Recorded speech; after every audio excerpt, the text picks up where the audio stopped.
ছোটোখাটো বন্যার এই আপডেটে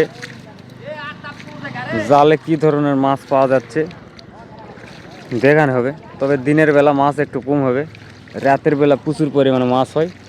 মালিক আঙ্কেল চলে আসছে শয়তান জাল ঢালার জন্য। ইয়ে মা শীত হয়েছে গে ঝাড়ে লিয়ে আসো, ওই দিক থেকে নিয়ে আসো। কই মাগুর কানস টেনে নিয়ে আসো। আমি আসি, জনগণ মাছ দেখতে যাচ্ছে, দেখি দেশি মাছগুলো একটু দেখাই। মানে কোমর পানি, এত পরিমাণ পানি হয়েছে। দেখতে পাচ্ছেন অলরেডি মাছ ধরা শুরু হয়ে গেছে। সব মাছ জালত থেকে চলে আসছে চূড়ার মধ্যে, চূড়ার কাছে। কি কি মাছ আছে?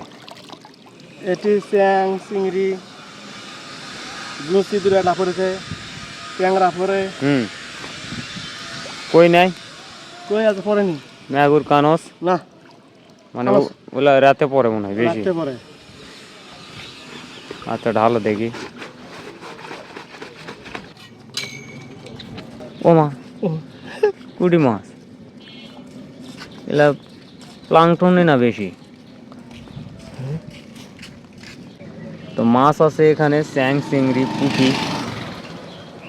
গুছি, কানস বিভিন্ন ধরনের।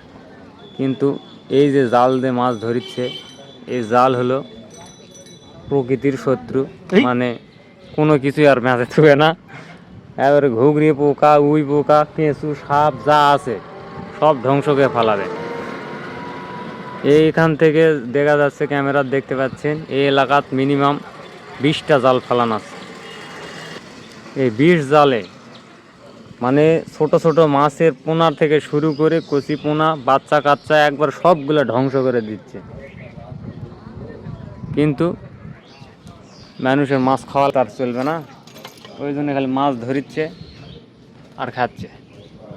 কিন্তু আমি ব্যর্থ। এত বড় একটা বন্যা হচ্ছে, তারপরও মাছ ধরার মধ্যে আমি নাই, কারণ আমাকে দিলে মাছ ধরা সম্ভব নয়। শেষ।